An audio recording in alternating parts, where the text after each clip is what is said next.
You're listening to The Gary Harris Show on Tide 100.9 in Tuscaloosa. TuscaloosaThread.com for more local news, sports, and weather coverage all throughout the day. It's absolutely free. Don Hartley, Town Square Media, Tuscaloosa. The Gary Harris Show. UCM host Tider Insider TV. Crimson Tide Kickoff. Play-by-play for Alabama sports and sports director for WVUA 23. It's time for the Gary Harris Show on your home for Alabama sports. Tide 100.9 and streaming on the Tide 100.9 app. All right, everybody. Welcome into the Gary Harris Show for this Tuesday, April 9, 2024. And it's a beautiful day outside. Just teasing. But you know what actually it is? I tell you this. As long as it's out of here by Thursday. Of course, Augusta's, several hours from here, but still, you know what I'm saying, Justin? As long as it's out of here by Thursday in the southeast, and Saturday's supposed to be really pretty for A-Day, and we have a good weather. I don't mind a little early in the week rain. I'd rather get it now, like I said, than going into the weekend. And plus, it's spring rain. Spring rain is different than winter rain or fall rain. Spring rain is, it knocks the pollen out of the air a little bit. It's not, hey, listen, it's nice and cool outside. It's kind of pleasant, really, to be honest with you. So not complaining at all.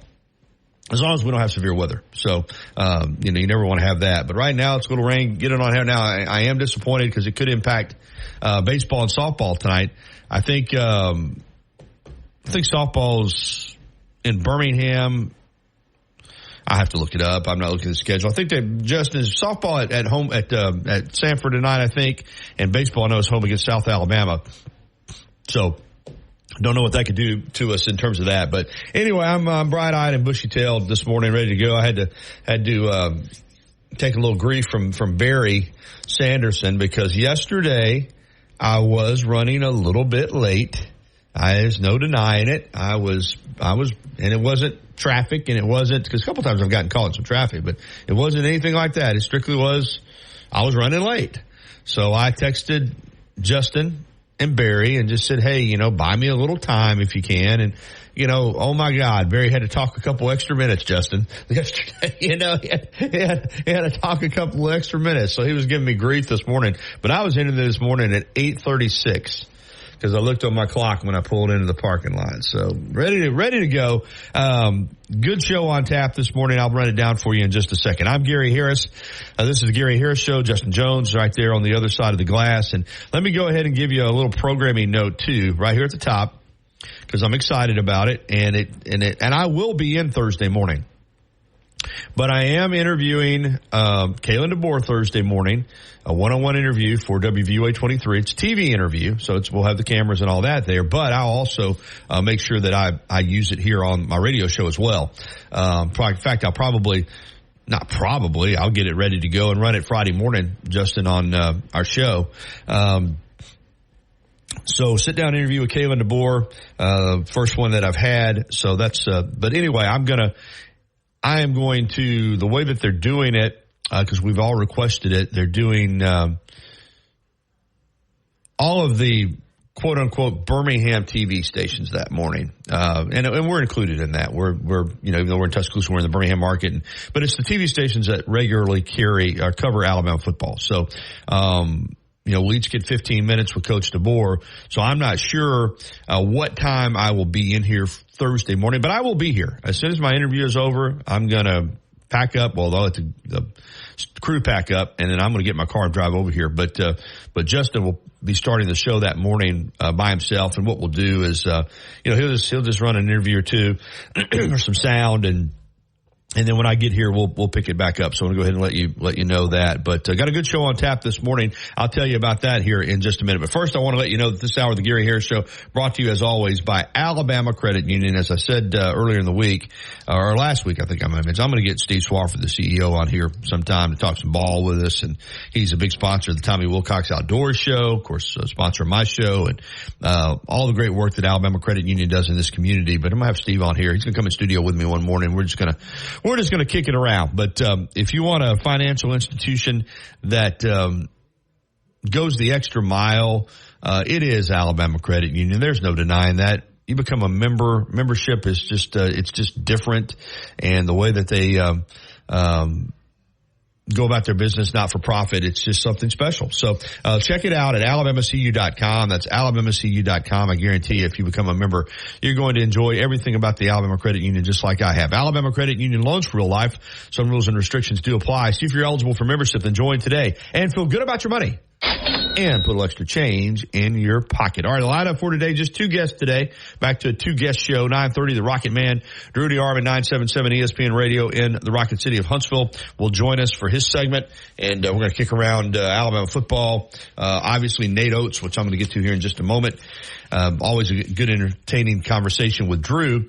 And then at 10:30, called my friend Tyler Watts up Saturday after the A-Day game, and we were just talking. I just was kind of getting some of his impressions on what he saw. He was at the scrimmage, or say after the A-Day game, after the scrimmage Saturday. And I said, man, I need to get you back on the show. So Tyler's going to come on at 10:30, former Crimson Tide quarterback. Not only former Crimson Tide quarterback, but obviously also now the current analyst for the Crimson Tide Sports Network for Alabama football on the radio, on the Crimson Tide Sports Network. So Tyler Watts will be with us at 10:30 to preview A-Day, talk about Alabama football and the transition from Nick Saban to Kalen DeBoer. So that should be a fun interview. I still am going to, because I always say this, and listen, I don't apologize. If we get busy, we have topics or we have phone calls, but I want to get still to some Kalen DeBoer sound from Saturday after practice, because after the scrimmage, because he came in over there to the Bryant-Denny Stadium football media room, and there couldn't have been over, let's see, I can just about count them up because I can get a picture in my head. There was 3 on the 5, 7, 8, 9, 10, 12. There were about 15 people were all that were there. Because, most of the media, a lot of the media covers Alabama was in Phoenix for the Final Four. So, but anyway, he didn't have a very long session, but he hit on some really good points on Parker Brailsford. I asked him about the move that James Brockermeyer's made at center.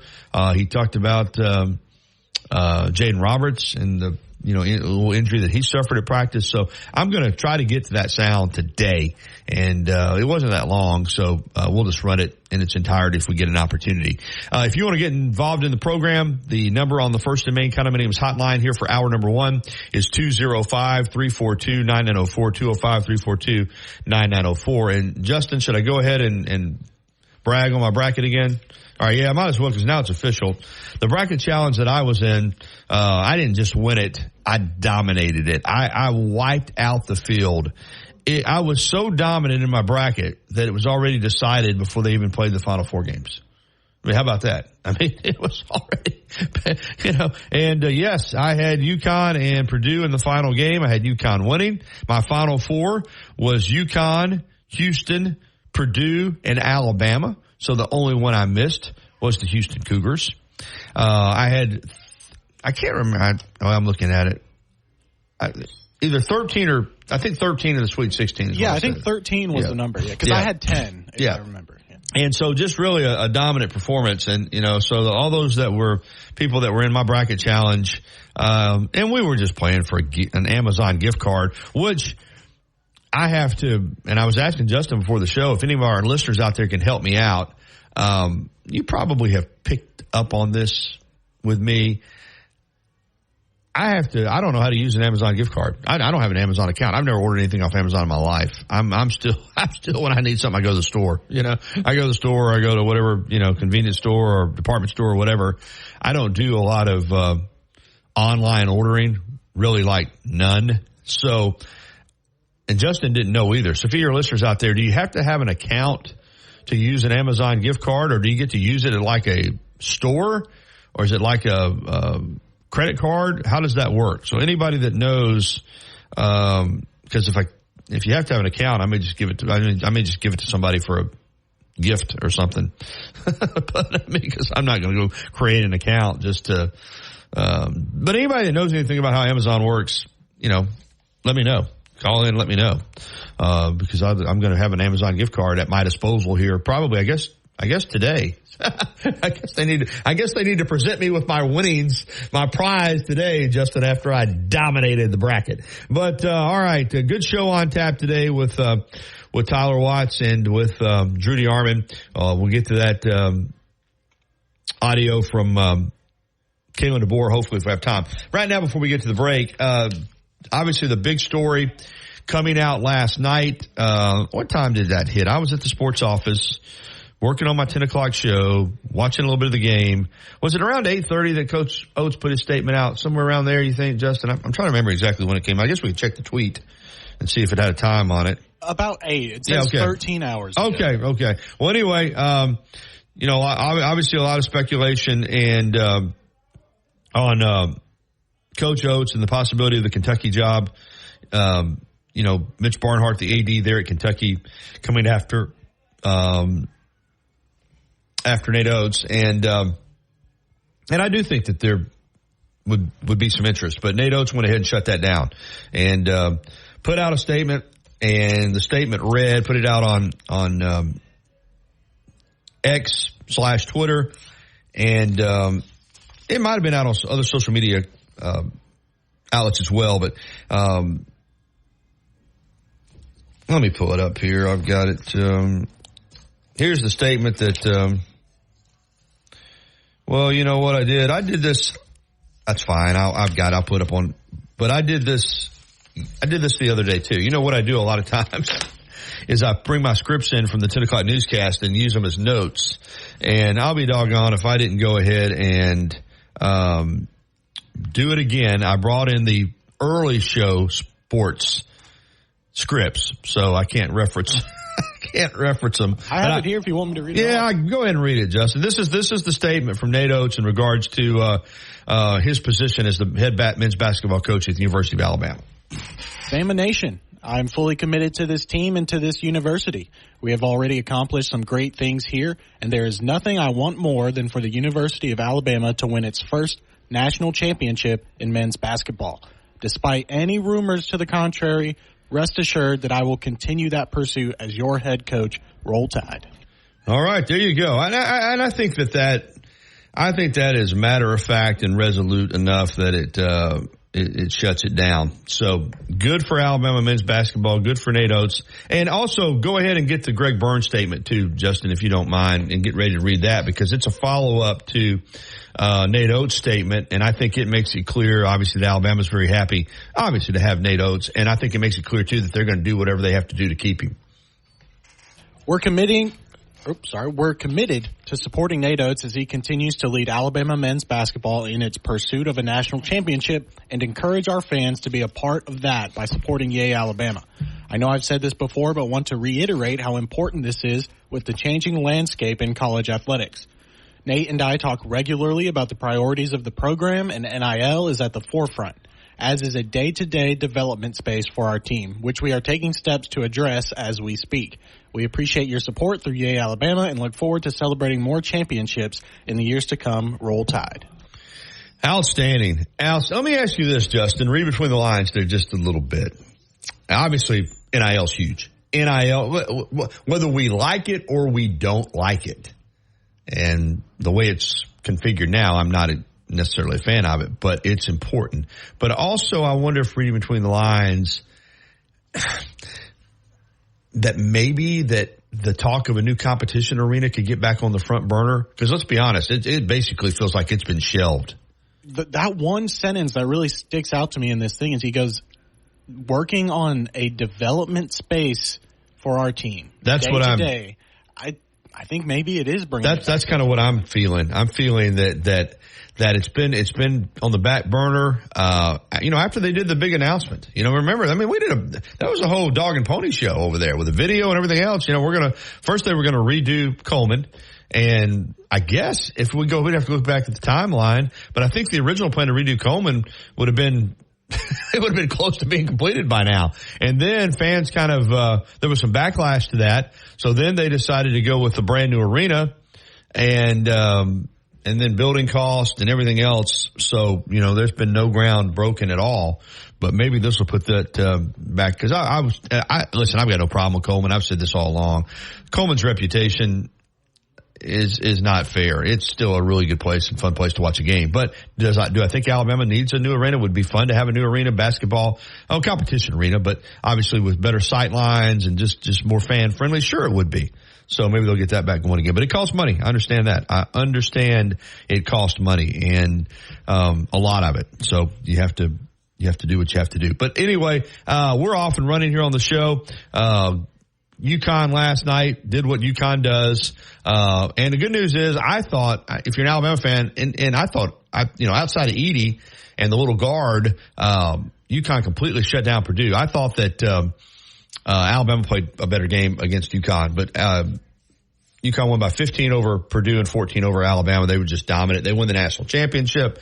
I am getting text on my Amazon gift card. You'd have to have an account, which I don't have one, so we'll see what I'm going to do about that. But anyway, let's get to the breaks because Tom's on hold. Tom, listen, sorry I didn't get to you in this segment, but hold tight. You'll lead us off in the next segment. Drudy Armand at 9:30. 8A coming up this weekend. A lot to cover this morning on the Gary Harris Show. Braves lose a heartbreaker last night on Hank Aaron night. It was the 50th anniversary of Hank Aaron's 715th home run, and the Braves lose 8-7 to the Mets. All right, we'll be right back with phone calls after this on the Gary Harris Show. This season of Alabama football on Tide 100.9 brought to you by Birmingham Racecourse Casino. Just a few minutes away where you can be a winner too. From the University of Alabama, this is Crimson Tide Today. It's a daily update on Bama sports, and it's brought to you by Everwood Treatment Company, the official treated lumber of Alabama athletics. Everwood, wood treated right. Hello again, everybody. I'm Roger Hoover. On Sunday, Alabama softball secured a sweep against Ole Miss. Here's Patrick Murphy following the wins in Tuscaloosa. First, I want to say thanks to the fans for coming out this weekend. It was an awesome 3-game series, best fans in the country, and I can't say thanks enough. And I think the second thing you got to talk about is pitching and defense. When you hold a team to 2 runs in 3 games, and I know that they were fighting like crazy today because nobody in the SEC likes to get swept. Nobody. And our pitchers, our defense, Lance did a great job calling all the games. Riley Valentine, that might be the unsung hero of the weekend because, Marley got hurt.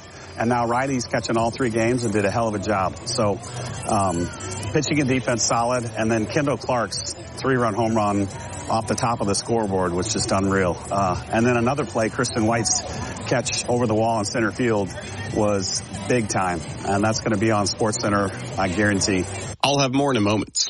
Producing championship quality lumber is not an easy process, but at Everwood Preserving, it's our only process. Wood treated right. Everwood offers top-notch pressure-treated wood for decks, outdoor structures, commercial jobs, and more that you can build your reputation on. When it comes to quality, we're on the winning team. Visit your local Everwood dealer today and discover the difference for yourself. Everwood Preserving Incorporated, the official lumber of the Alabama Crimson Tide. Join us tonight for Crimson Tide baseball against South Alabama. First pitch at Sewell Thomas Stadium is scheduled for 6 p.m. Central.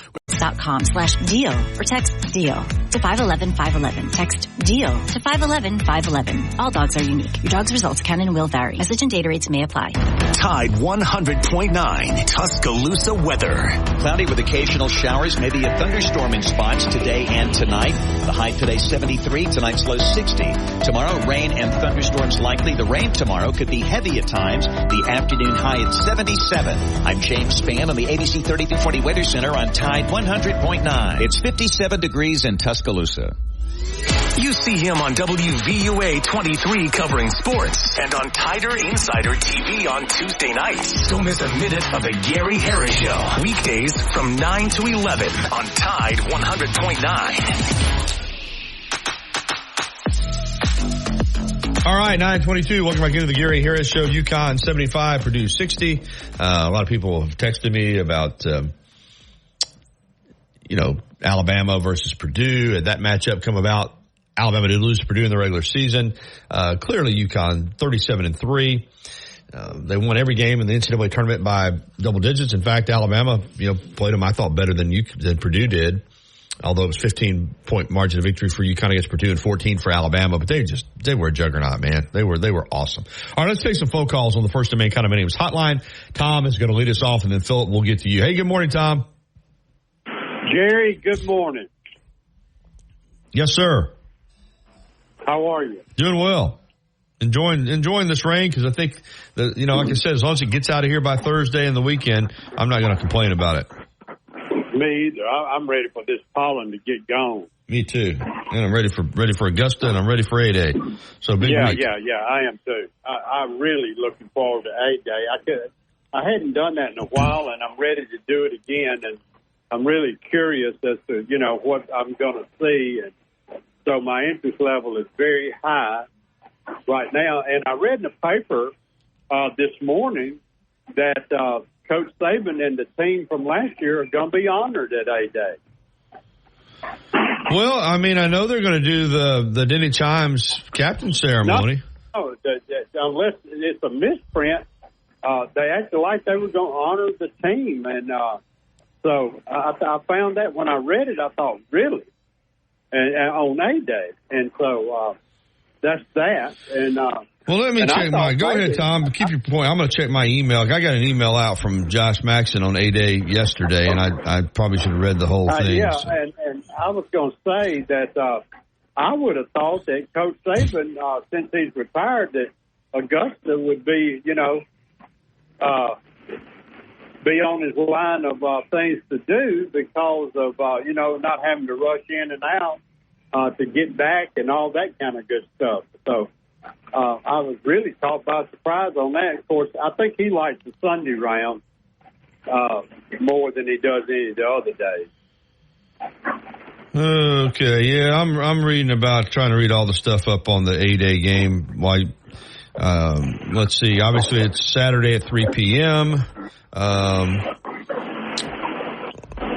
Let's see. We got all kinds of activities. Yeah, somebody were asking about, Barry was asking me about the TV crew this morning. It's going to be Dave Pasch, Greg McElroy, and Molly McGrath. So McElroy gets to work his alma mater's A-Day spring football game. That'll be the TV. They're going to have Golden Flake A-Day game. Upgrade their experience on the seating, video board message. Tide Pride luncheon that day. So I'm trying to look about anything with Saban and the team. 1 p.m., Nick Saban and 2023 captains Jalen Milroe and Malachi Moore will address the crowd. Captains will then leave their foot and handprints at Denny Chimes.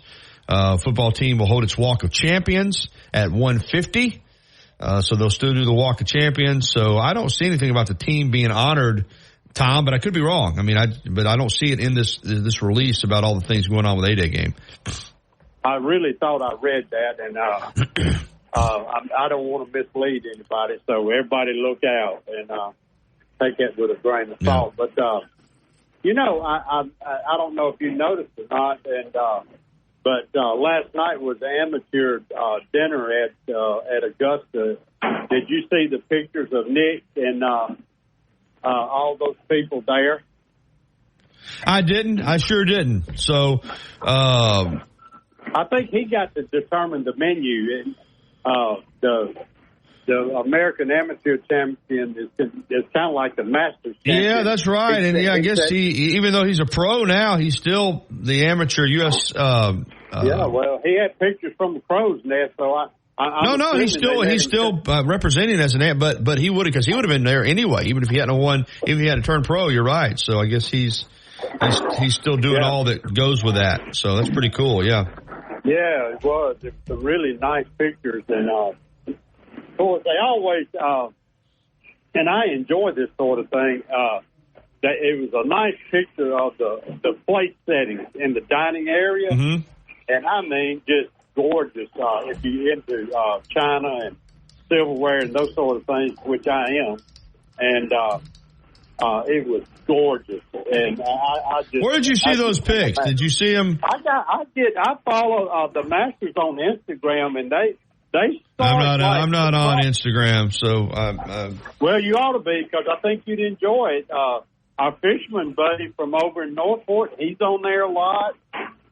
And of course, like I said, Augusta, they start about 2 months before the tournament, and they'll show scenes. And I've been saving the pictures. I've been trying to figure out what changes have been made to the course. I hadn't read anything. Have you? It looked like to me on 13 they've added a bunker. and I can't figure out if they really have or is it my imagination. You know, stuff like that's what I do. Yeah, I like that kind of stuff too. Go ahead, Justin. I know one of the biggest changes this year, Tom, is on number 2. They've actually backed up the tee box about 10 yards and put it more to the left so that those bunkers come into play on the dog leg. You know, Justin, that may be what I was looking at. I wasn't sure what hole it was, but I bet you anything that that's what the deal is. And but it looked like to me that there's some subtle changes to the layout, and I'm not sure. I hadn't heard anybody say anything about it, and God knows Doug Bell wouldn't mention it if he even if he thought about it. But anyway, that's it. I'm ready for Thursday and looking forward to it. I am too. A lot of good storylines. Hey, Tom, I want to try to get Philip on before we hit the break. He's been holding behind you, but sorry, I didn't mean. No, that's fine. I enjoy your call. I just want to try to squeeze him in here before we have to come back with Drew. Thank you, Tom. All right, let's get to Philip here before we have to hit the break. Good morning, Philip.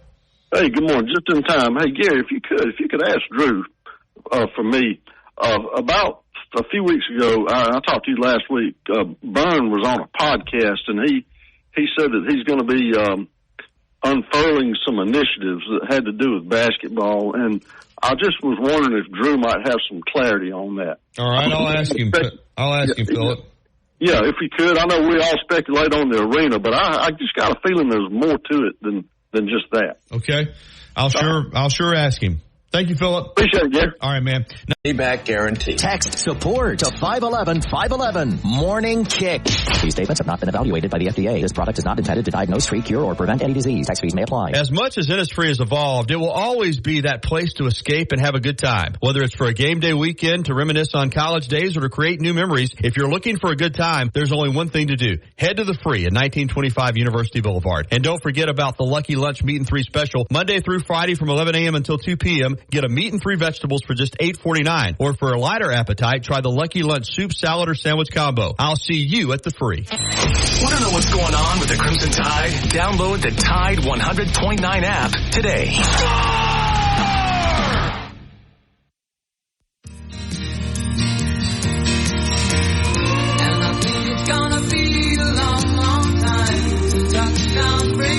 Oh, yeah. It's 9:32 here on the Gary Harris Show. Beautiful morning in Tuscaloosa. And I mean that. I'm enjoying this rain, knocking some of this pollen out of the air. It's nice and cool. Get it out of the way now before the Masters starts at Augusta on Thursday and Alabama's 8A game on Saturday. So I'm not complaining. And I never complain when I get the Rocket Man, Rudy Arman, on the show. 977 ESPN Radio in Huntsville. Co-host Talking Ball with Scott Tyson weekday mornings. How are you, Drew? I'm doing well, Gary. How are you? Doing well. What a run for Alabama men's basketball. We'll get to that in just a moment. We'll get to the UConn juggernaut, but we're going to start with Nate Oates, specifically with the Kentucky job becoming available. A lot of speculation, and rightfully so. Nate Oates, with what he's accomplished, he, I think, would be a likely target for any top basketball opening. But he shut it down last night with a statement that he's looking forward to staying at Alabama. And I just got a call with Philip right before you came on to ask you about, Byrne had talked about some initiatives for basketball on a podcast recently, and I think that we know that there's going to be some facility upgrades for Alabama men's basketball. What can you tell us on that? Yeah, I don't think there's any doubt. I think they're going to, even though it's still a really good facility, I think they're going to upgrade the locker rooms and the training facility. No doubt about it, that they currently have. That's a part of Coleman Coliseum. And then the biggest thing is, and we all know what makes college basketball go around right now, and that's NIL. You have to have the NIL collective and to get players, because it's a free for all right now. I've already had people asking me, well, what are you hearing? What's the roster going to look like? Well, you really don't know yet. They just wrapped the season up this past weekend. Everybody's fair game, because if you have eligibility left there, you don't have to sit out. So you can be contacted through third parties. I would definitely think that most of these guys, 4 of the 5 guys that were seniors can come back. I would think that most of them, if everything is equal and they like the NIL offer and the coaching staff wants them to return, I would think all 4 of them would want to return. But you never know. You never know what's going to be, what other pieces could be out there. But certainly it's a very attractive program to be in right now. I mean, Alabama just made school history. You know, there's never been more enthusiasm right now for Alabama basketball. I mean, it was so awesome seeing all the former players in Phoenix supporting the program. It's been awesome to see it on social media. You know, and it's awesome to see Nate Oates take his name out of Kentucky before it could even become a factor, because he's satisfied where he is. People, you know, if I had $1 for every time I've been asked since Saturday about is Nate Oates going to go to Kentucky, I'd be a rich man. Or is he going to stay? And I always felt like once Greg Byrne signed him to the current extension that he was going to stay, because Nate Oates is a smart guy. I mean, if he's satisfied and Greg Byrne's taking care of him and he's getting the things, the amenities, the NIL, the commitment from the administration to run as competitive a basketball program as he can, then he's going to stay, because Kentucky is no doubt a blue blood. It's one of the top 3, 4, 5 jobs in college basketball, but it's also very pressure filled. And if you think about what they've done, they've had, you know, in their last 30 plus years, they've had 3 Hall of Fame coaches. They made one mistake with Billy Clyde Gillespie, but Rick Pitino had a great run there. He went to the Celtics in the NBA and then came back to Louisville. But Tubby Smith, heck of a coach, heck of a guy. He had a great run there for over a decade, but he basically left to go to Minnesota because they weren't satisfied that he was recruiting at a high enough level or winning consistently enough, getting to Final Fours. And John Calipari just finished a 15-year run. He won a national championship. He went to multiple Final Fours, but he left for Arkansas because he didn't feel like he was being supported. So Kentucky can be the best job if you're rolling, because the fans are so passionate. But if things are not going to their, you know, liking, it's a very, very tough job, Gary. And so I think Nate Oates has got everything he needs at Alabama. He was 2 wins away from winning a national championship. And I posted this on my X account last night after watching Purdue, play Connecticut. By the end of the season, the Alabama Crimson Tide were the second best team in all of college basketball. That's a pretty, bold statement. It's a great job by Nate Oates and this coaching staff. And it just goes to show you, if you continue to support Nate Oates at the highest level, what he's capable of doing, and that's winning it all. Oh, no doubt about it. And you said a lot there, but I think the biggest takeaway I have from what you said and what I'm seeing is the commitment that, and it starts with Greg Byrne, the director of athletics, because without a commitment from your AD, you won't get the commitment from everyone else. But there has truly been a commitment, not just to Nate Oates, and he's leading the way, but to this basketball program, not just short term, but long term, a vision. And I think you're dead on with Nate Oates here. And listen, getting to the Final Four is hard. We know Alabama had never been to one. But you do feel like that he's put together a program that's going to be knocking on the door every year. I mean, heck, he's already had 2 Sweet 16s in addition to the Final Four. Drew, so I don't want to say this is going to happen every year, but you and I think, agree that I think the guy's going to win a national championship in basketball. Well, yeah, he has that capability if he can get the right pieces and you get the right breaks. There's no doubt about it. Alabama breaking through to the Final Four is a watershed moment for this program because it shows that they are capable of doing it and getting to the biggest stage. And then they acquitted themselves well. I mean, UConn is a machine right now, Gary, and what Dan Hurley has done in the last 2 years, winning 12 straight games in the postseason by an average of over 20 points per game, is astounding. It's a record. And they handled Purdue last night. They handled Alabama, but it took them to the last 3 or 4 minutes where it was a 2 to 3 possession game. Alabama hung in there, and Alabama had a roster that didn't have all the pieces that they needed, and yet Nate Oates still coached the group up and could play UConn, a very, very tight basketball game. So if he can make some roster tweaks and adjustments, and I think he's also done one of the better jobs in college basketball and in the country of balancing your roster, because you can't just go all in with portal guys. You've got to mix it with portal guys, older guys, and then recruiting out of the high school and junior college ranks. He's covered all those bases, and he did it having to rebuild his coaching staff completely, and now he's going to lose Austin Klein, so that's one of the first things he's got to do is replace him. But I just think when you've already seen him completely revamp a roster with only two guys that played heavy minutes coming back, and Ryland Griffin and Mark Sears, and then you had Nick Pringle back, but he didn't play a ton of minutes. Cosby was basically a red shirt, and then you completely rebuild the coaching staff as well, and not just the on the court guys, some of his support staff, and you get to the Final Four. The sky's the limit. This guy knows how to handle everything. He's an elite coach.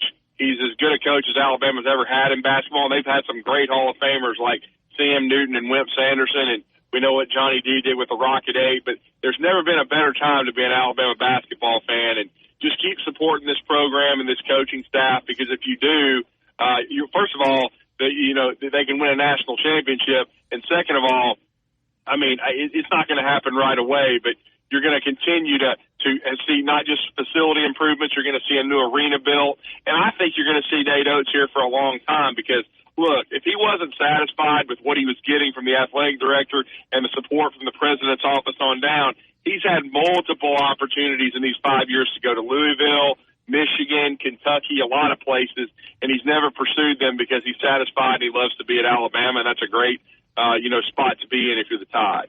All right. A lot I want to cover this morning, Drew, but you already kind of mentioned it. Roster management is so important in this day and age, and it's a year-to-year deal. I think that's one reason Oates is out front. I think his ability to manage the roster from year to year, what he did from last year to this year, amazing. Do you have a feeling on who could be back, who leaves, what this roster will look like next season? I mean, it's very early, I know, but if you kind of tried to look at, do you think Grant Nelson might come back? Because a chance Sears could come back. Reitzel, or do those guys go? You got some great freshmen coming in. The portal is out there with some huge names. Just your feeling on what this roster will look like next year. Well, I think there'll be at least 3 or 4 changes. I think Nate Oates is very transparent when he tells you things. That's one thing I love about Coach Oates. He's very upfront. He said at the end of the season he wanted all 4 of the guys back that have eligibility. I think he would take all 4 of them back.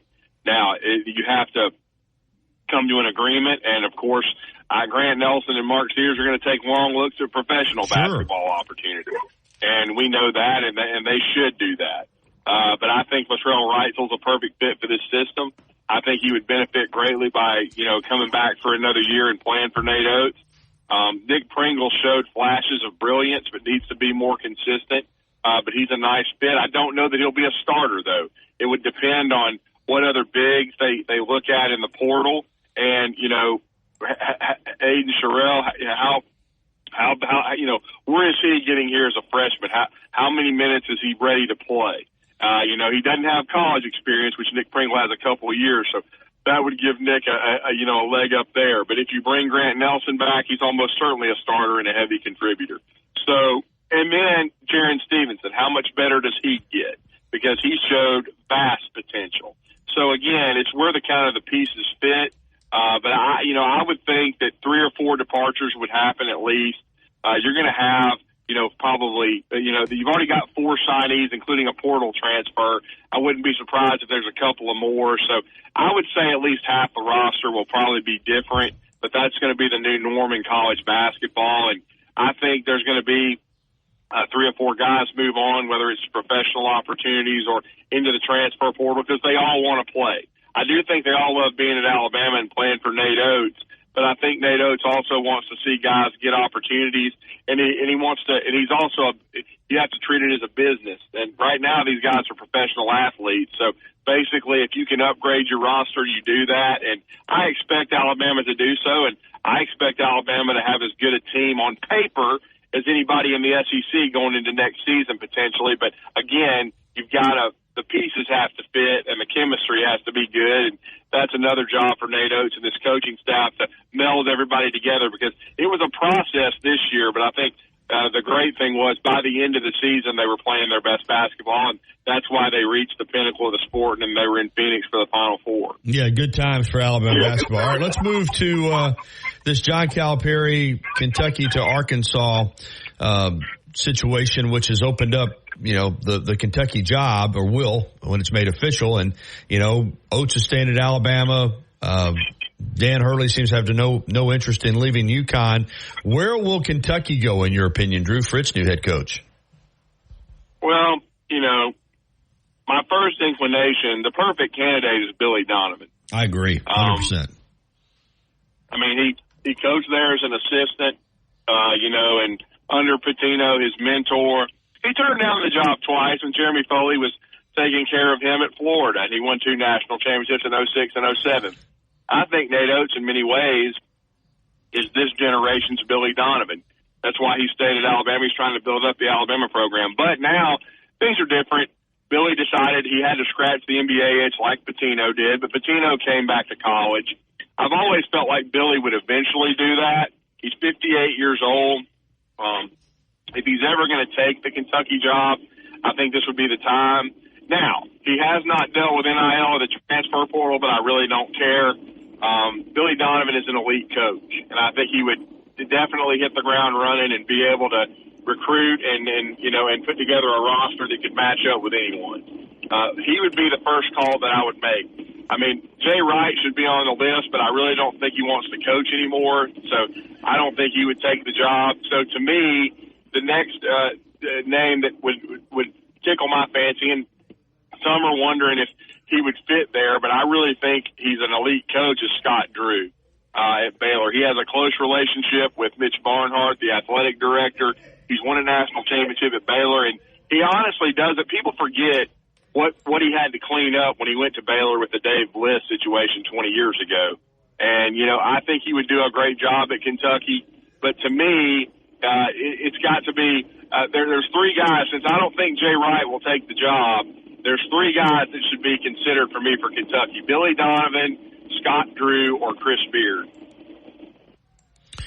Well, Chris Beard would love to have it. That was the sticking point with Beard to Arkansas, was that he wanted a clause in his contract that he could leave for the Kentucky job. And I don't blame Arkansas for telling him no there. What did you make of Calipari's move? Listen, it is what it is. He saves Kentucky $33 million, but, the mob was after him. This coming season was probably going to be his last. He had an opportunity because of his relationship with John Tyson from Tyson Foods to take the Arkansas job. $8 million a year. They've, a little bit less than Kentucky, but in the same ballpark. They have promised him I'm hearing, like $5 million in NIL money. I don't blame him, and it's probably a good move for him, and it probably is going to help out Kentucky. Would you agree with that, Drew? Well, yeah. John Calipari wanted to be wanted. The athletic director, definitely wasn't satisfied with how things were trending, and he hasn't had a great relationship with Mitch Barnhart for years. The fan base had lost all, confidence in him, the boosters as well. I'll just say this, the NIL situation I found out this morning wasn't great at Kentucky either. That's why they were having to build that NIL fund through the former players at Calipari. He was trying to get that organized. They had a couple of NIL branches, but they had not worked, they wouldn't be heavily contributed to because of Calipari's lack of popularity. It's kind of like Eric Musselman after they fell on their face, at Arkansas this year. Eric Musselman wanted $3 million in NIL, but he wasn't getting it, Gary. And so they just weren't keen on giving him that kind of commitment. But they'll give now. It's the eyes of the beholder. Now Arkansas is all excited about John Calipari, and you already mentioned it. They're going to give him $5 million in NIL. They weren't going to give that to Eric Musselman. Right. So I just think overall, John knew. Look, they owed him a $33 million buyout, but he knew this was almost an untenable situation. It was not healthy. He could put together a talented roster, but if he didn't get to the Final Four, or at least an Elite Eight next year, people were going to be calling for his head. I think he found a soft landing at Arkansas. They're hungry.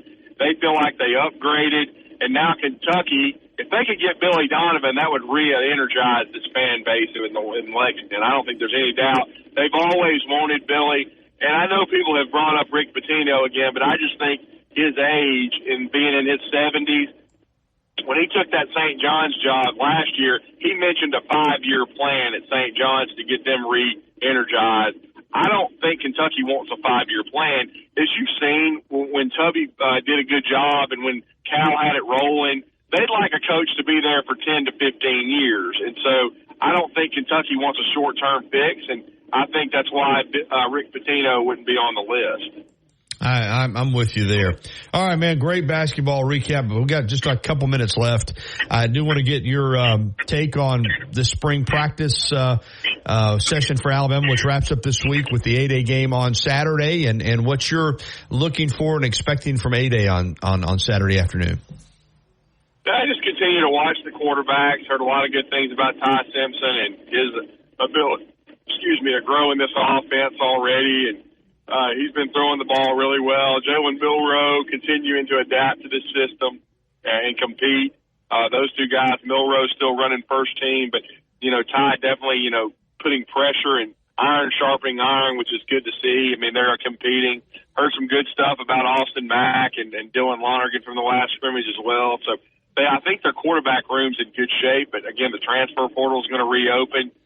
Good stuff from the running back room, the three-headed monster, with Justice Haynes, Jam Miller, and of course Richard Young. Very excited to see Caleb Odom, a young receiver / tight end who's making a lot of plays. And then, the offensive tackle situation is a concern. Not a lot of experience. I know they're getting Caden Proctor back. Probably would like to add another starter caliber player out of the transfer portal. Really excited about the young DBs like Jalen Mbakwe, Red Morgan, Xavier Brown, Peyton Woodyard. Anxious to see them perform, but I know even though they added Sabb and Domani Jackson, they'd probably like to add another experienced defensive back. But just want to see the defense fly around and see how the offensive personnel is taken to this system that's, going to be timing based. There's going to be a lot of, throwing of the football, both intermediate, short, but also down the field. Just excited to see how these players are taken to this new coaching staff because, again, you're talking about a complete shift in philosophy and system on both sides of the ball. And I will say, if somebody had told you, last year, hey, this is going to be Nick Saban's final season because nobody was anticipating that, and you're going to hire Kalen DeBoer, one of the top young coaches in college football, and you're going to lose some guys to the portal, but this is going to be kind of how spring goes, and, you've already added pieces, and you're going to add more, and this is the reports you're getting out of spring practice, you'd be very excited because Nick Saban's shoes are extremely hard to fill. But I wouldn't say a seamless transition, Gary, but it's been about as smooth a transition as you could have hoped for, losing the greatest college football coach, in my opinion, of all time to retirement. Yeah, I'm with you there. That's a good point. All right, Drew, great stuff as always, and I know our listeners look forward to your segment every week, and getting new ones every week that are tuning into you, and so let them know how they can follow you. Yeah, they can follow me at DrewD977ESPN on my X account. Also our station at 977ESPN. All our content, our show Talking Ball is posted on 977ESPN.com and on our SoundCloud page. If you missed anything, we talked with David Sisk today, talked about the Kentucky situation and about Nate Oates. And Nate Oates was his number one guy he wanted to see go to Kentucky, but we know that's not happening. And of course, we enjoy being on Tide 109 and the Gary Harris Show each and every Tuesday, and we appreciate the opportunity. Thank you, Drew. Thank you. All right, 9:53. We'll take our final timeout and come back and wrap up the show. Real quickly, though, I do want to mention the YMCA of Tuscaloosa. The Y is ready for you when you're ready for the Y. I was in there yesterday working out, visiting with all my friends. As I say, it's a community of people. That's what makes it special. But the facility is top-notch. The fitness classes are incredible. The personal trainers, certified, top of the line. Jeff Knox, the CEO, the entire staff, everything about the Y is first class. So getting fit can be fun, or it can be troublesome. And if you're not in the right facility with the right people, it can be very difficult. The Y will encourage you. And again, I would say if you've had trouble getting over the hump, consider personal training from the YMCA. And also they have the Silver Sneaker Program for seniors. That's the Y of Tuscaloosa, 2300 13th Street downtown. We're back after this. Since 2011, Billy's Sports Grill, located on Main Avenue in historic downtown Northport, has been serving their legendary signature chicken sandwich, award-winning wings, and handcrafted cocktails. Billy's is also the spot to watch all your favorite sporting events with big screen, high-definition televisions, both dining rooms, at the bar, and out 24 hours a day, 7 days a week. Visit PattersonComerLawFirm.com. No representations made that legal services provided by Patterson Comer is greater than any other legal services performed by any other lawyer. Los Tarascos has been serving Mexican favorites like burritos, fajitas, and quesadillas since 1999. Their new location is at 4100 Owen Parkway in Northport. And of course, you can find Los Tarascos in Tuscaloosa at 110 Skyland Boulevard. The bar areas feature big screen television so you can enjoy your favorite sporting events. Los Tarascos features daily happy hour. You got with a damp crawl space or a crack in your foundation. They even do pest control and lawn care. Full service Alabama Professional Services at alabamaprofessional.com. Life doesn't wait for when your finances are in perfect order. It just happens. But no matter what surprises come your way, Alabama Credit Union will be here to help make it affordable with great personal loans, mortgages, and auto loans. They offer an easy application process and fast decisions so you can stay focused on feeling good about whatever life brings your way. Alabama Credit Union will be here to help make it affordable with great personal loans, mortgages, and auto loans. Alabama Credit Union, loans for real life. Visit alabamacu.com to learn more. Some rules and restrictions apply. See if you're eligible for membership, then join today and feel good about your money. Tide 100.9 Tuscaloosa weather. Cloudy with occasional showers, maybe a thunderstorm in spots today and tonight. The high today 73, tonight's low 60. Tomorrow, rain and thunderstorms likely. The rain tomorrow could be heavy at times. The afternoon high at 77. I'm James Spann on the ABC 3340 Weather Center on Tide 100.9. It's 57 degrees in Tuscaloosa. You're listening to the Gary Harris Show. On your home for Alabama sports, Tide 100.9, and streaming on the Tide 100.9 app. All right, that's going to wrap it up for hour number one. It's been brought to you by Alabama Credit Union. Also, our thanks to First and Main Condominiums. Beautiful luxury condominiums in historic downtown Northport. They are the sponsor of the first hour hotline, firstandmaincondos.com. Hour number two is coming up. Tyler Watts at 10:30. Looking forward to that visit, plus more of your phone calls, more discussion and analysis, and we are going to play Kalen DeBoer. We're going to have time, I think, to play him in this second hour from Saturday post-scrimmage ahead of the 8A game. So, MrMartyPets.com/deal or text DEAL to 511-511. Text DEAL to 511-511. All dogs are unique. Your dog's results can and will vary. Message and data rates may apply. It's the Tide 100.9 30K Workday Payday. Woo! Win cash every weekday 8 to 5. Here's this hour's cash code. 204. Again, that's 204. The code is 204. Enter that code now on the Tide 100.9 app. Click on the 30K Payday button and enter the code for a chance to win $30,000. From the Fox Sports Studios in Los Angeles, here's Kevin Wyatt. NCAA men's basketball national championship game last night was a matchup at number one seeds, and it's the UConn Huskies pulling away in the second half to beat Purdue 75-60 to claim their second straight national championship and sixth overall in school history. The Huskies, the first repeat champions in men's college basketball since Florida did it in 2006 and 2007. Purdue star Zach Edey, 37 points in his final game with the Boilermakers. The rest of his teammates had 23 combined. Major League Baseball, Yankees shout out the Marlins 7-0. Pirates over the Tigers 7-4. So New York, Pittsburgh, they lead their respective. 23rd, get a $15 gift card when you buy 5 or more quarts of Edge or Edge High Mileage Full Synthetic. Only at O'Reilly Auto Parts. Claim based on Sequence 3H test versus API SP test limits. Now, this hour's West Alabama real-time news update from the Tuscaloosa Thread Newsroom. 21-year-old Haley Caitlin Reach, 22-year-old Seth Alexander Morgan in custody now, charged with a handful of felonies based on allegations of long-time sexual abuse of their children in McCollum. Michael Cobb, Brianna Hope Lady have been charged with obstruction of governmental operations and failure to report abuse in Moundville. The pair are a pastor and daycare director at Moundville Methodist Daycare. Charges against one other employee are pending. In a social media post last night, Tide basketball coach Nate Oates has said he's not interested in the Kentucky job. He's happy at Bama. Get 24/7 local news coverage and sports updates when you download the free Tuscaloosa Thread app and sign up for twice daily email newsletters. The Gary Harris Show. UCM host Tider Insider TV. Crimson Tide Kickoff. Play-by-play for Alabama sports and sports director for WVUA 23. It's time for the Gary Harris Show on your home for Alabama sports. Tide 100.9 and streaming on the Tide 100.9 app.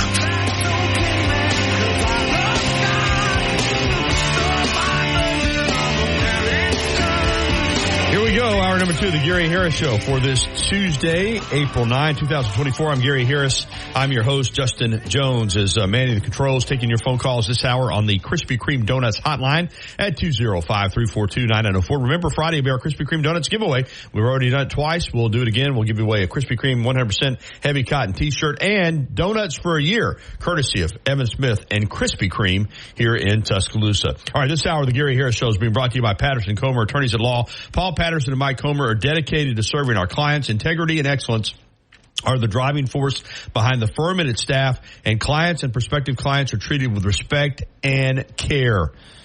We invite you to contact us with any questions concerning legal issues that are a result of an automobile accident, personal injury, wrongful death, product liability, or an 18-wheeler accident. Our business is to take care of your needs. Paul's in Tuscaloosa at 205-345-1000. Mike's in Northport at 205-759-3939. The commitment to serve our clients doesn't stop at the end of the workday. We're available 24 hours a day, 7 days a week. PattersonComerLawFirm.com. No representation is made that the quality of legal services to be performed is greater than the quality of services performed by other lawyers. And we're going to keep those phone calls rolling as we're going to jump out on the Krispy Kreme Donuts hotline and welcome in our friend Roland from over at beautiful Guntersville, Alabama. It raining over there this morning as well, Roland? Oh, yeah, it's been raining all morning. It's supposed to rain all day, I think. Yeah, it is, but it's kind of nice. Like I said, I don't mind it on a Tuesday. Get it out of the way for the weekend, right? Oh, yeah. Been a while since I called you. I listen to you every day. I know. Appreciate it. Good to hear from you. But I just listen to you and, take it in your phone calls and all that and listen to other people. What I want to talk to you about, Gary, is the arena for Alabama. Mm-hmm. I sit here thinking, and if you added 2 new teams, we'll have 16 teams. I'd say Coleman Coliseum is probably going to end up being 12, 13, 14th best arena in the league. And, it's embarrassing that these other teams, Auburn and Ole Miss, can build arenas. We can't. And, we hear, and I'm hearing that we're going to put more money in Coleman Coliseum for locker room improvements and all this type of stuff. Why you keep putting money in Coleman Coliseum for? I mean, get the arena built. I mean, find a way to get it built. I mean, I hear, the cost went up. Well, cost, I don't think it's going to come down. I think the cost is going to keep going up. And, well, you make a great point, Roland, and that's kind of the way I've been thinking too. But this is what I think is going on, okay? I think that Nate Oates, and this is just what I believe, I think that Nate Oates was in Kentucky's crosshairs. I believe that. I believe that they were interested in him, and I think that's why the statement came out last night from Coach Oates that he's staying at Alabama. I think that Greg Byrne talked to Coach Oates about what he wants and what he needs, and I think in this day and time, Roland, the emphasis is on NIL. I think that's where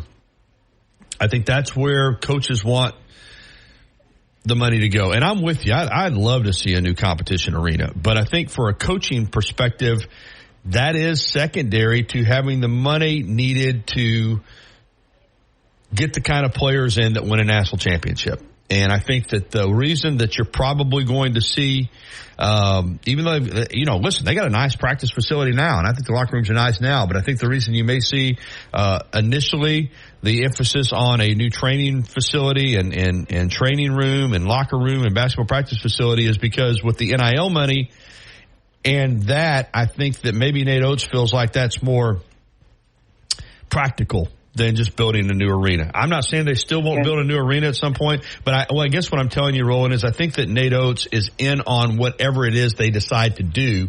And so if he's happy with it, and he has the plan, and we've seen what he's capable of doing. I guess we'll just have to trust that they're going to do what they feel like is best. And if that doesn't mean a new arena right away, then I got to believe that they feel like this is what they need. I mean, they put all this money in Bryant-Denny Stadium this last time, and and when they come out with this plan to redo that section of Bryant-Denny and make it a little smaller and all that, and I think add some more boxes or something maybe. We heard that the basketball's going to come second because we need to get this done at Bryant-Denny Stadium. That's going to help fund the basketball arena. Well, what happened there? I mean. Yeah, what I think happened, Roland, was when they rolled out the plans for the arena, I just think that from what I understand, the NIL deal hit with as far as players being allowed to be paid, building costs went through the roof, and they just kind of shelved the idea of a new competition arena. And so, I'm trying to be as transparent with you as I can. I don't know all the details, but it feels like that Nate Oates had an opportunity possibly to go to Kentucky, and he decided to stay at Alabama. And I think he has talked with Greg Byrne, and they've put together a plan for what they feel like they need to win a national championship in men's basketball. So I'm just going to have to trust that they're going to, they're doing what they feel like needs to be done. And if that doesn't include a new arena right now, then so be it. It seemed like he could go out and get a corporate sponsor or like Auburn did, get a rich booster to, chip in $50 million or whatever it was and name the arena after the booster, something like that to get it rolling. Well, I'll tell you this, Roland. I do think Greg Byrne is as sharp as they come as an AD, and I think Nate Oates has proven what he is as a basketball coach. So I think they're putting their head together. So I think they're looking. You and I are sitting here discussing all of these possibilities, and we're not the only ones. So I'm sure they're discussing all of these possibilities and are trying to put together a plan for what they need to win a national championship. Because I have no doubt, I'll sit here on this radio show and tell you and the entire audience, I have no doubt that Nate Oates has got one goal at Alabama as far as the basketball program is concerned. That's to win a national championship. So, and the fact that he's staying here leads me to believe that he feels like he can do it. He was, as Drew said, he was just 2 wins away this year. So I'm feeling pretty good about things, whether it's a new arena right now or not. Got a quick question for you. How long have you been following Alabama basketball? Well, the first, if I've told you before, the first team that I really, really bought into was the 75-76 team with Leon and Reggie King and Ricky Brown and T.R. Dunn and Anthony Murray and Keith McCord and Greg McKelvin and some others off the bench that lost to Indiana. They were the second best team in the country. I do remember some teams before that with Charles Cleveland and Wendell Hudson, but 75-76 was really my first buy-in. And so really every team since then, Roland, I can tell you something about just about every team since that time. And if you ask me how many Final Four teams that Alabama has had in that time period, I'm going to tell you there was 4 or 5 or 6 even that were good enough to make it to the Final Four that didn't. And finally this one did. Well, I'm 71. I've been... you're longer than me, yeah, because you're about 11 years older than me. I've been following Alabama football since I was probably early 60s, 61, 62. And I started following basketball probably in the mid-60s. Mm-hmm. And the first player I remember, from that time ago, and I think it's about the time Peyton Burge played with, I don't know if you remember a guy named Mike Nordhaus. Oh, very well. 57 points in a game. Yeah, Mike Nordhaus, absolutely, yeah. He was a heck of a player. He could line it up. Then. Yes, sir. No, I told you I really started following basketball in the mid-70s, but I go back longer than that. I read up on it, and in football, I probably go back a little further even than I do on basketball. But no, I'm right there with you, Roland. I understand, and even though I wasn't around, I know what Johnny D did with the Rocket 8. I know that Alabama had teams that were good enough to go to the NCAA tournament when we were in a situation where it was different back in the day for a lot of reasons. But Alabama has a great basketball tradition. If you remember that 76 game against Indiana, I think they was up by 1 or 2 points, and Leon Douglas had a chance to do a tip-in with, 3 or 4 seconds to go, would have put us ahead, and the ball fell out, and I think we ended up fouling, and they the other end of the court. Yeah, Alabama did have a chance to win that game, and there was he missed a couple of tip-ins, and he also had a very controversial block charge call that Booker Turner called that went against Alabama and turned that game. I think Alabama was up 69-67 and wound up losing 74-69, but they were good enough they were good enough to beat Indiana. And had we had seedings in those days, they never would have had to play them until the Final Four. But that's when it was done on geography. And you're right. Alabama blew out North Carolina the week before with Phil Ford and with Mitch Kupchak and that team. And then had Indiana on the ropes, man. So, yeah. But Alabama finally is at a Final Four now, so we can put that to rest. But you're right. There was, C.M. Newton had some teams there in the 70s that were as good as anybody. That's a fact. Okay, Gary. It's good talking to you. I'll try not to be. Yeah, don't be a stranger, Roland. I love your perspective on sports. Good to hear from you. All right, we're going to get to one more call before we get to the break. Joe in Dothan has been holding, and good to always hear from Joe as well. Good morning, Joe. Morning, Gary. Thanks for taking my call. Yes, sir. Gary, I was thrilled when I saw that statement came out last night. I'd be lying if I said I wasn't nervous when the news broke about Calipari going to Arkansas, because that's just, Kentucky's one of those jobs that you shouldn't worry no matter what. Listen, Joe, listen.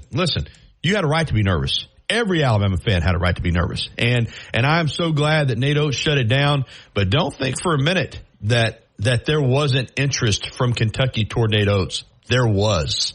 That was real.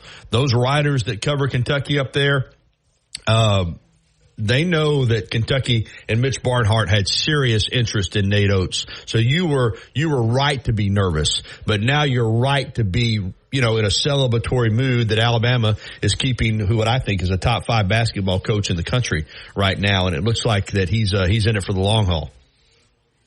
Do you think we have the best athletic director in the country, Gary? I kind of think he's up there in the top 2 or 3. Well, there's no doubt. Just like Oates is a perfect coach for the modern game of basketball, I think Greg Byrne's a perfect AD for modern athletic departments. And he, it's hard to say who's the best, but I'm with you. I think he's up there. And I think what he's done with Nate Oates, and now I think with Caleb DeBoer, I think it's going to be proven out that he hit a home run with Kalen DeBoer too. And, you only get one opportunity to replace a coach like Nick Saban, because if it doesn't work and you're having to replace the guy who replaced him, it isn't going to be good. But I think that Kalen DeBoer is going to get the job done here. And I look at some, just the way that Greg Byrne understands the balance that's needed in an athletic department, trying to scholarship and make all your sports competitive, at the same time understanding that the only 2 revenue sports in the athletic department are football and men's basketball. That's it. The rest of the sports lose money. And maybe that won't always be the case, but that's the case right now. So you're trying to balance, trying to get those other sports what they need and letting them compete at the highest level, but understanding that you got to be good in football and men's basketball. That's the straw that stirs the drink, Joe. You know what I'm talking about? Oh, absolutely. Absolutely. You're spot on. So yeah, I think he gets it. I agree with you. I think Greg Byrne is top notch. Yeah. Yes, sir. I appreciate it. Thanks for taking my call. Yeah, Joe, thank you. All right, we'll do a break here. Tom, we'll get to you on the other side. Please stay on hold. We will get to you. We've got still going to try to get that Kalen DeBoer audio, but like I said, I'll never sacrifice phone calls to get on some audio. But if we get a chance. Third, get a $15 gift card when you buy 5 or more quarts of Edge or Edge High Mileage Full Synthetic, only at O'Reilly Auto Parts. Claim based on Sequence 3 H-Test versus API SP test limits. Tuscaloosa's Old Colony Golf Course is an 18-hole championship layout designed by 1976 U.S. Open champion Jerry Pate. Director of Golf John Gray and fitting specialist Bob Montgomery are PGA certified.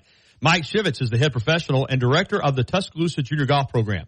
Call today to secure a tee time at the Tuscaloosa Championship Golf Course. Everyone can play. 205-562-3201. Old Colony is operated by Para. Tide 100.9 Tuscaloosa weather. Cloudy with occasional showers, maybe a thunderstorm in spots today and tonight. The high today 73, tonight's low 60. Tomorrow, rain and thunderstorms likely. The rain tomorrow could be heavy at times. The afternoon high at 77. I'm James Spann on the ABC 3340 Weather Center on Tide 100.9. It's 58 degrees in Tuscaloosa. Alabama fans are all over the world, and we are too. Download the Tide 100.9 app right now in the App Store and Google Play, and take the Crimson Tide everywhere you go.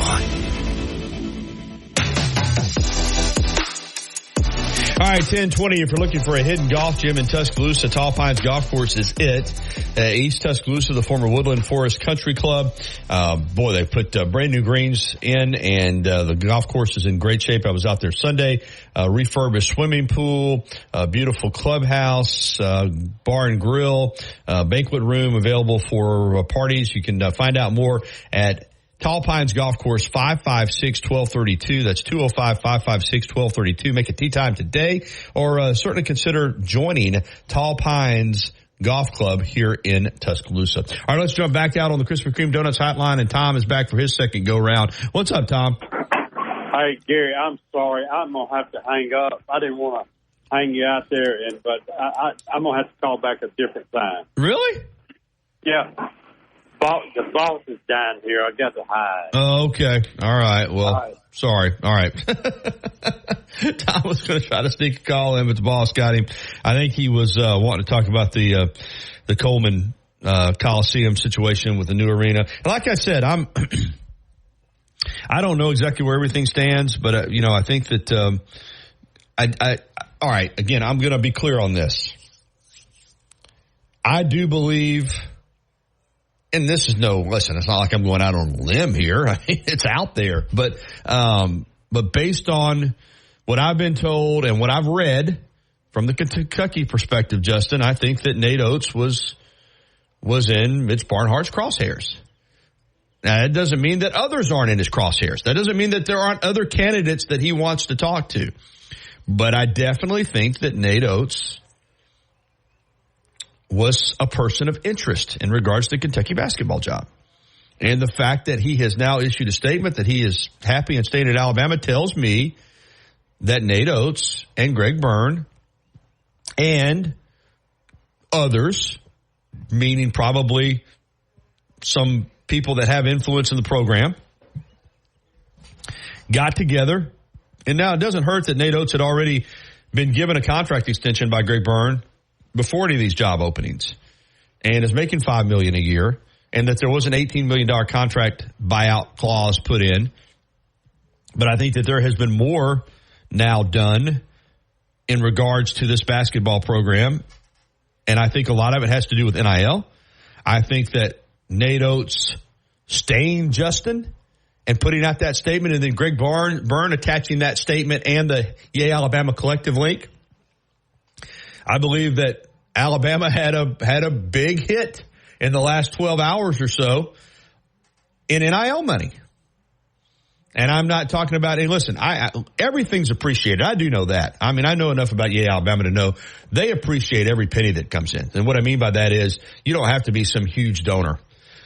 Every person that feels the need to contribute to Alabama athletics is appreciated. But I do think they had, even though those donors have stepped up before, I think you had some donors step up with some serious NIL money for Alabama basketball. It definitely seems that way. Some of the rumors that have come out around just this whole coaching search.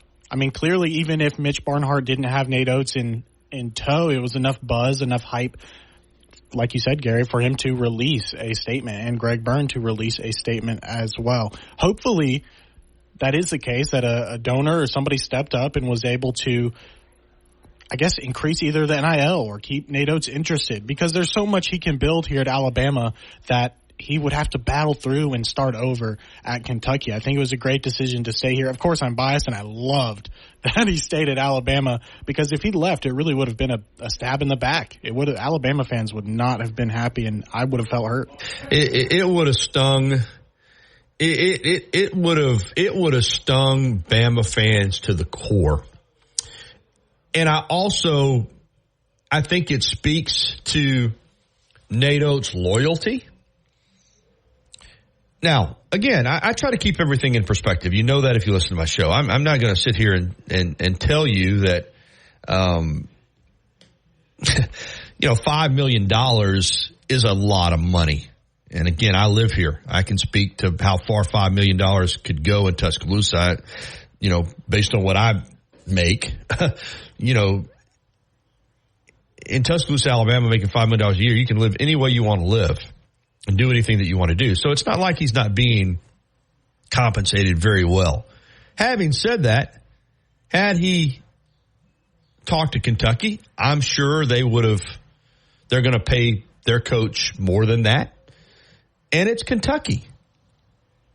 I mean, it's Kentucky. I mean, it's like Alabama in football. I mean, there are a handful of jobs in college basketball that you say, wow, you know, it's because of history and tradition. You know, Kentucky, I think, is at the top of the list. North Carolina. I still consider the UCLA job that kind of job. Duke. Kansas. You know, those are blue bloods.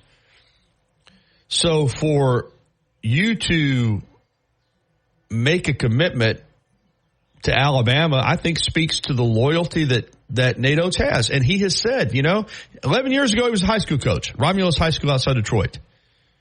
5 years ago, he was still, you know, a little over 5 years ago, he was still the head coach at Buffalo. Before that, he was an assistant at Buffalo. When he was at Buffalo doing good things, don't get me wrong, but he wasn't. You know, people didn't go around saying Nate Oates, Nate Oates, Nate Oates. Greg Byrne identified him as a candidate for the University of Alabama job. I can remember when this search was going on. You could too, Justin. I was looking at some big names. I remember Thad Matta. I remember the former Ohio State coach, his name, and there were others. And when my first, and I knew who Nate Oates was because I remember seeing him in the NCAA tournament and how fiery he was, and you know, and what he did to Arizona in the NCAA tournament. But when Nate Oates was hired, I still was like, Nate Oates? But I think he appreciated that Greg Byrne did his homework and that Alabama gave him his opportunity to enter the big time, to become the head coach at a major college program. And now getting a taste of not only being the number 1 overall seed last year, not only having the number 2 overall draft pick in the draft, he's had numerous, you know, top draft picks, 2 Sweet 16s, but now getting a dose and a taste of the Final Four. It's unfinished business for Nate Oates. There's no doubt in my mind, Justin. He right now wants, you know, you go to Kentucky, been there, done that. And in fact, that's why Calipari's leaving, because Calipari's not producing Final Fours and national championships anymore.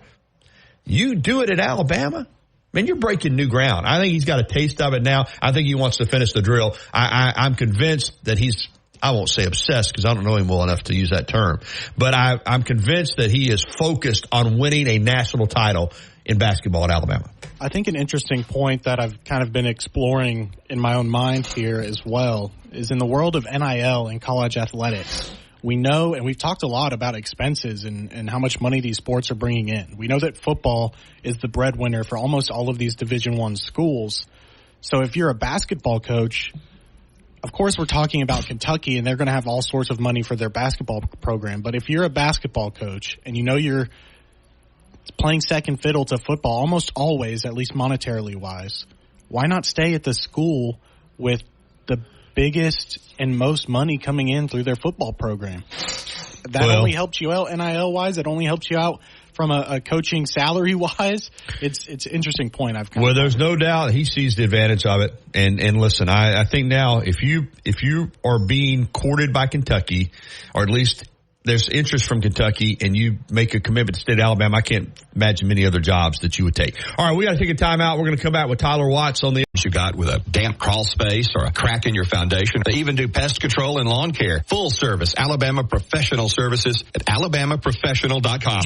Covering University of Alabama sports, as well as the national and local scene as well. The Gary Harris Show, only on Tide 100.9 and streaming on the Tide 100.9 app.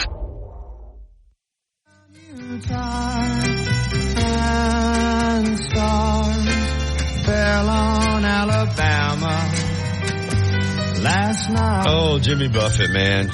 So cool. Right. Stars Fell on Alabama is a classic, and we got a star from Alabama, Tyler Watts, on the show this morning, so we thought that would be an appropriate tune. The former Crimson Tide quarterback, now the color analyst for the Crimson Tide Sports Network, Alabama football radio broadcast. Tyler, good morning. Hey, good morning, Gary. How are we doing today? Doing great. Before we get to football, do want to get your take on, as a former Crimson Tide athlete and fan of Alabama sports, just your reaction to this amazing run that Nate Oates and the team went on all the way to the Final Four this year? But hey, it was. I think every Alabama fan will agree. It was an exciting season to watch, and one where everyone kind of had questions on what exactly was the ceiling for this football team, but to not only overcome injuries throughout the course of the season, but make a run the way that they did. And it's a head scratcher for a football guy because for the most part, you kind of know what you got going into the season. And if you're a better quality football team, then you're going to, unless you just make tons of mistakes, you're going to win your games. Man, basketball's so streaky, though. It's amazing how it looks so good and then looks so bad. And then if you just put it together at the right time, you make a run. But, boy, it was fun. It was fun to watch this team overcome so much and be obviously the most accomplished basketball team in school history. Yeah, and to go from what has been a good program for a long time, but to potential to become great and get to the Final Four and then have your coach go ahead and Nate Oates and put out a statement because there's no doubt he was drawing interest from Kentucky, and for him to say, nope, I'm good. I think that makes a statement, too, about where this program's at, Tyler. It does. And one thing to kind of transition here is how basketball and football are so complementary to one another from a recruitment standpoint and awareness standpoint of your university and how they benefit from the success that the other program is having at that time. I mean, it's a mutual thing. I mean, all tide lifts all ships, and this program is definitely headed in the direction as a result of successful football season and now a successful basketball season. Absolutely. All right. Speaking of football, spring is winding down, 8 days coming up, but let's start with this transition because Alabama's done it before. They had to make a transition from Coach Bryant, who's recognized as the greatest college football coach in history during his time, and now many feel Nick Saban is.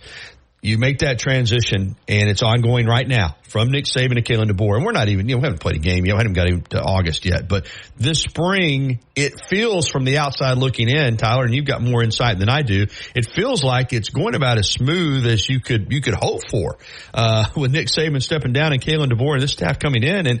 And they've picked right up and seem to have it rolling, at least so far. Well, and obviously, we'll know more this Saturday about exactly what this team is capable of doing. But transitions are never easy. But fortunately for this program, it's not like the transitions that we experienced in the 90s and early 2000s where it was helter-skelter, the sky is falling in, and we don't know what direction. In fact, we're going months without a coach. So this has been a much smoother process, and quite honestly, a ton of credit obviously goes to athletic director Greg Burns for the job that he has done and identifying, knowing who he wanted to go get, and then making it happen. And he probably doesn't get enough credit when it comes to how smooth, and because you know as well as I do, there's a lot going on behind the scenes that we are not privy to nor aware of that is just as chaotic as everybody's house. You know, we go out to dinner and the kids are well behaved, but then you get to the house and they're running all over the place. So he does an excellent job, though, of making things smooth behind the scenes so that these coaches can go out and do what they do best, which is coach football. Relate to football players, to young guys, get them to come into the program, and then the X's and O's part of it. But, yeah, I think it's been relatively smooth. The players seem to be upbeat about the direction that they're going. It's different, but that's not always bad. There's different ways to approach different things. But there seems to be still an equal mindset of winning is important, and we're going to do the little things right in order to accomplish that. And that's the process that Coach Saban talked about for so many years. Tyler Watts with us. Tyler, in your role as the analyst for the Crimson Tide Sports Network, Alabama Football Radio broadcast, you're going to get an opportunity to really get to know Kalen DeBoer, and you mentioned that it's different. I would say that's a good thing. There's only one Nick Saban, period.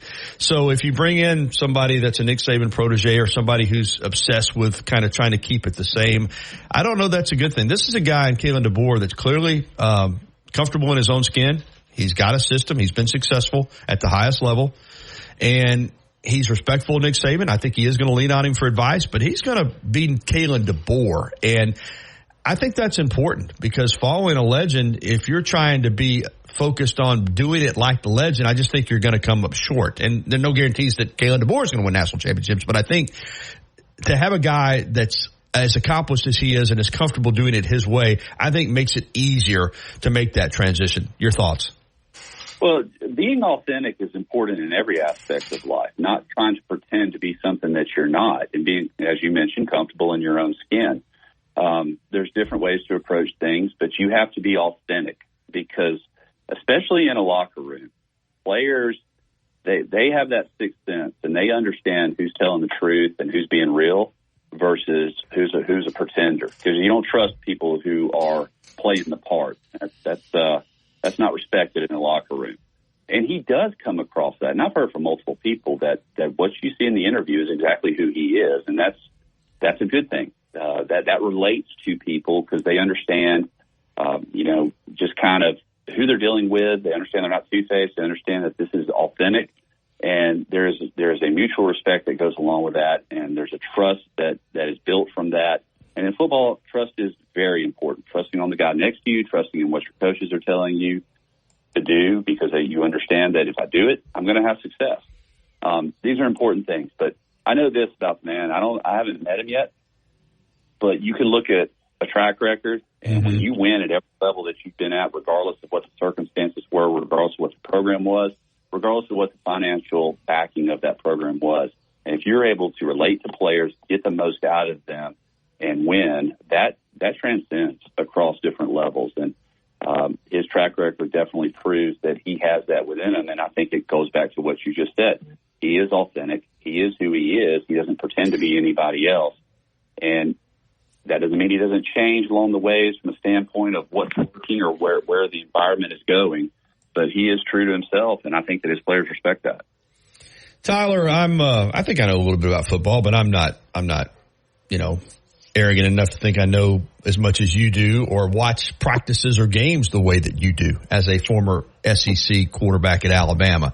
I'm curious, you got to go to the scrimmage on Saturday. Of course, you'll be at A-Day, obviously, on calling the game. Let's stick with the quarterbacks. And this looks like on paper it's a really good quarterback room. Not just on paper. We've seen what Jalen Milroe can do, and we've seen what Ty Simpson can do. We know Lonergan has got a lot of talent. We know Mack has come in here with a lot of accolades. When you were watching that scrimmage on Saturday, what did you see from the quarterbacks, and what do you hope to see in the game coming up this weekend? I remember when we went through a transition from Mike Diabez to Dennis Franchione, and just how challenging that first spring practice was, because it was new terminology, new expectations on specifically the quarterback position and what their role was on the offensive side, whether it be making sure that alignment was correct, reading defenses more in depth than what we had done in the past, changing in and out of plays. It was a lot of mental preparation that had to go into that. And Andrew and Dow and myself, we struggled. We struggled because it was throwing the kitchen sink at us, and it was more than we could really handle. And as time progressed, obviously, we eventually caught on to it. That's really kind of these guys just seem to have a little bit better grasp of what this new transition with the terminology and plays on the offensive side than what we experienced 20-something years ago. And I don't know if that's because they're able to spend more time with the coaches. They have more technology at their disposal. Or maybe they just have a better grasp of football knowledge than we did 25 years ago. Anyway, they seem to be out there very comfortable in what they were doing. Doesn't mean that they're not making mistakes. I'm sure that they were, but they took care of the football, which to me ultimately is the quarterback's number one job, is to get your team aligned, get them in the right play, and don't turn the football over. And they seem to be doing that. But good competition is going to elevate all of their games. I think it's beneficial and helpful, obviously, as it always has been, to get pushed by someone. It challenges you to really become the best that you possibly can be. And at the end of the day, that's all we really ask any of them, is just prepare yourself and go out there and play as best as you can. But this quarterback room does have a lot of talent, and I'm interested to see how they continue to compete, not only through the remainder of spring practice, but also next week in the A-Day game, and then throughout the course of the summer. And you called his games last year. So when you're looking at Jalen Milroe play quarterback in the system that he was in, which did, I think, give him some flexibility, because he is a tremendous athlete. I mean, he's big, strong, he's fast, got a great arm. There seems to be some concern from some analysts that I've heard that, will he be able to adapt? Because as you said, it is a new system, and it seems to be more timing and getting the ball out of your hands quicker. Any concerns from you in regards to Jalen Milroe making that adjustment? No. I think that he has the confidence now to understand first of all, you got to believe that you can do it. Right. And then you grasp the rest of it, and you're constantly, it's a work in progress. I think every quarterback, regardless of how good you are, every year is a work in progress. You try to be the best you can that particular season. But one thing that Coach DeBoer and the staff have mentioned over and over and over is they as coaches are going to adjust at the talent that they have and try to bring out the best of their abilities and their capabilities and what they can do, what they can handle. And, this is probably going to be a little bit different offensively than what we've seen in the past, and everyone immediately goes to, well, they're not going to run the ball. Oh, no. In the scrimmage last week, I saw quite a bit of physicality up front between the trenches. So that's a part of football. You can't get away from that. There's times where you have to pick up a yard or two. It is going to be different from the standpoint of last year. I thought that Alabama was very much of a home run type of team. They're going to run the ball, nickel and dime you, and then they're going for the shot downfield, which is going to require the quarterback to hold on to the football a little bit longer. That might not be the same, but then again, it very well may. I think it's too early in the game for us to make any conclusions that are definitive on what the ceiling is of any of these players, what they're capable of, or what this offense or defense is going to look like 6 months from now. Tyler, you mentioned Andrew Zhao, and boy, you and him will forever be attached at the hip. Not only because you were teammates, but you both played a lot, and some days it seemed like it was your day. Some days it seemed like it was his day. But where I'm going with this is you look at Ty Simpson and his willingness to stay in this program when he could have left. How reassuring is it for a football coach and an offensive coordinator to have not just one guy that you feel like can play the position, but to have somebody else if needed? Because as you said, football's a physical game and a quarterback can get hurt. Alabama has a guy in Ty Simpson where he hasn't played a ton, has certainly shown the capability to play at this level, and the depth factor that Alabama has at that position for a new offensive coordinator, Nick Sheridan, it's got to make him feel good. You always want options because everyone brings something a little bit different to the table. And from what I'm understanding, I believe that Ty Simpson has had a very good spring. I think they're excited about his upside and what he's capable of doing. And obviously, if given the opportunity, they want to be able to showcase those things. But this is very much a competition. I don't think anything is solidified at any position, nor should it be. When a coach comes in, no one should be penciled in or inked in at any starting position. It should be open competition. Coach Saban preached on this every single week, is you have to earn the right to play. And when you're trusted, you can go out there and perform, and you have the trust, confidence of your teammates, you get that opportunity. You have to make the most of it. So all of these guys, they wouldn't be here if they weren't talented. They wouldn't be here if they weren't capable. And they are now getting that opportunity to compete on a daily basis throughout spring and throughout the summer to earn the right to be out there on the field. And Ty Simpson, Mack, Lonergan, whoever it is, will have earned the right to go out there and play. Tyler, it is a transition that's going on. A transition in a lot of ways. And, of course, you've been dabbling in broadcasting since your playing days, even though you have a very successful insurance business. Now you're back and you're the full-time color analyst. You worked with Eli Gold in his final year. You've been working with Chris Stewart for a long time on high school football. Now you'll be joining him in his first year as the voice of the Crimson Tide. You're making a little history. And I know as a former player here and quarterback, this has got to be just the ultimate, I would think, is to be able to sit in that booth on Saturdays and describe Alabama football to the fans. Yeah, Gary, it would have been pretty cool to be up there in the booth on some of those national championships over the past several years. Well, you may have some coming your way still. Well, I certainly hope so. It'd be fun to watch. It's more fun to call games where you're dominating somebody than one where you're really struggling to say something good at all. Sure. Listen, I think that we're all excited about the direction that we're going. We're excited about being able to work with the new coaching staff. I think everyone's optimistic down there that the success that Coach Saban started so many years ago can continue. And it might not be the exact same, but the game has changed as well. And so you have to adapt to the times and just go out there and do the best you can. But I'm awfully excited to be working with Chris. As you mentioned, I've probably worked with him for 15 to 20 years in various capacities, whether it be high school football or doing playbacks on CSS for Alabama. There's just a ton that we have done together. We have a great rapport. I think he's one of the best. He makes it so easy as a color analyst. He'll just set things up for you so beautifully. And then obviously the energy that he brings with all of his calls. I think that everyone will be extremely happy and pleased to be tuning in on the radio during the ball games this fall. Lastly, we know that recruiting still, even with NIL and the portal, still recruiting is important. And there's so much in regards to perception. There's a lot of talk about, Nick Saban's first 8A game in 2007. I still remember sitting in that press box next to Rodney Orr.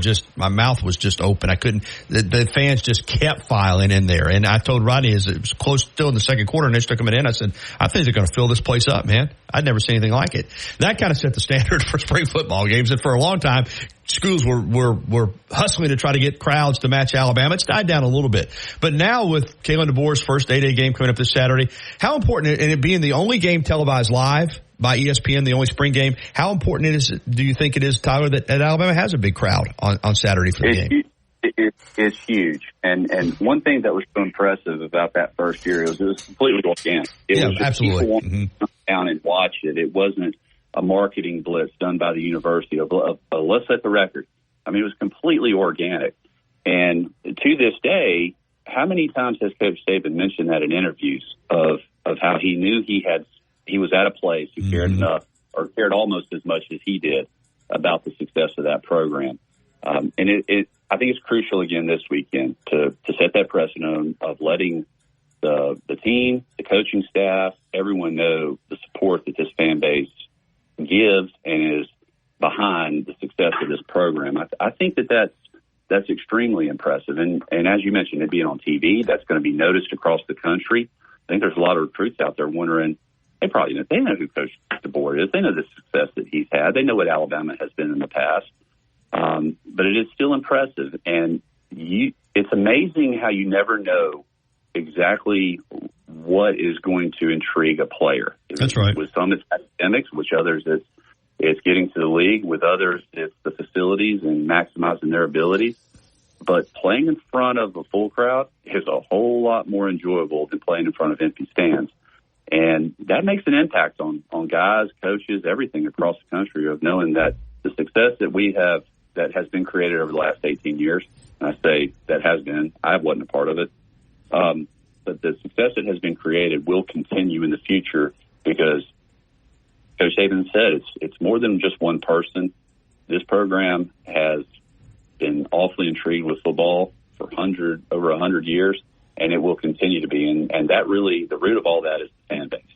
And so I certainly hope that we get as full a crowd as we possibly can to show the support that this fan base has for the program. Well, I think you summed that up perfectly. And you go back to 2007. Yeah, none of us had ever seen anything like it. And you're right. It wasn't expected. It was incredible. And I hope we have a big crowd on Saturday as well. Tyler, man, appreciate the time and looking forward, of course, to you and Chris working together this fall and bringing us Alabama football on the radio right here on Tide 100.9 FM and 12:30 a.m. WTBC, in fact. So thanks a lot, buddy. Always. Thanks so much. All right, Tyler Watts. Man, what a great interview. And I know Justin is going to be getting that posted out here soon because that's the kind of insight, Justin, that you get when you're talking to not just a former quarterback, but a former Alabama quarterback. And not just a former Alabama quarterback, but a very good former Alabama quarterback. And not just a former very good Alabama quarterback, but the current analyst for the Crimson Tide Sports Network. That is some terrific insight, I thought, from Tyler Watts. I love our guests, and I could brag on all of them. But, boy, I thought that was a really good interview. So we're going to get that posted on social media as well. Hey, guess what, though, Justin? And it's not a bad thing. Shows that we were busy. Nope. Didn't get to Kalen DeBoer again today. So I think now we're just going to shelve it because we're going to be getting other players and coaches this week. But we'll be back to wrap up the show right after this. I do want to mention real quickly, prom season continues, and you can get by if you're a young gentleman wanting to look your best for the prom. T-Town Menswear and T-Town Gallery and the University Mall. Traditional looks, or if you want to be. And what about my old battery?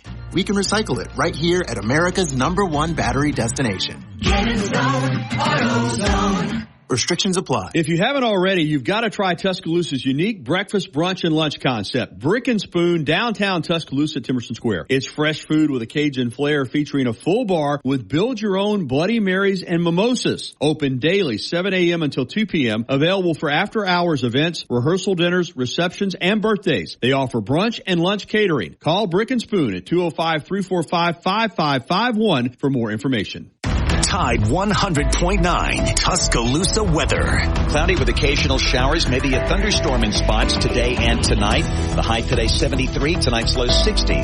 Tomorrow, rain and thunderstorms likely. The rain tomorrow could be heavy at times. The afternoon high at 77. I'm James Spann on the ABC 3340 Weather Center on Tide 100.9. It's 58 degrees in Tuscaloosa. The best station in the state, breaking down Alabama sports. Tide 100.9 and streaming on the Tide 100.9 app.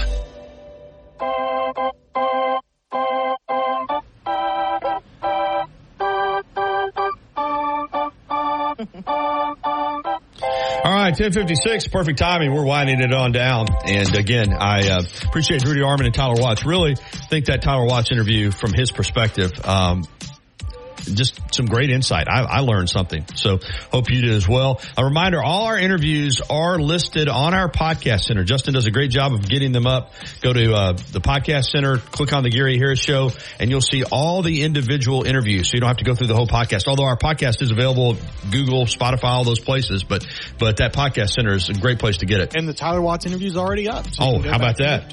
Great job. So, all right, that's going to do it. This hour has been brought to you by Patterson Comer Attorneys at Law. And coming up tomorrow, Matt Coulter on NASCAR, plus Bart Heitch on hoops. We'll wrap up the season and the national championship by UConn. And so I will talk to you in the morning. Also, reminder to catch me on TV tonight with the local sports and with Rodney Orr for Tider Insider TV at 6:30 on WVUA 23. All right, we got T-Town Sports Daily coming up with Justin and Wyatt at 11 a.m. until noon, and then the Miller's Edge from noon until 2, and Ryan Fowler will take you home with the game from 2 until 6. Have a great day, everybody, and enjoy the rain. And I mean that. It's nice. It's kind of pleasant out there, and we're getting it out of the way for the weekend. I'll talk to you again in the morning, 9 a.m.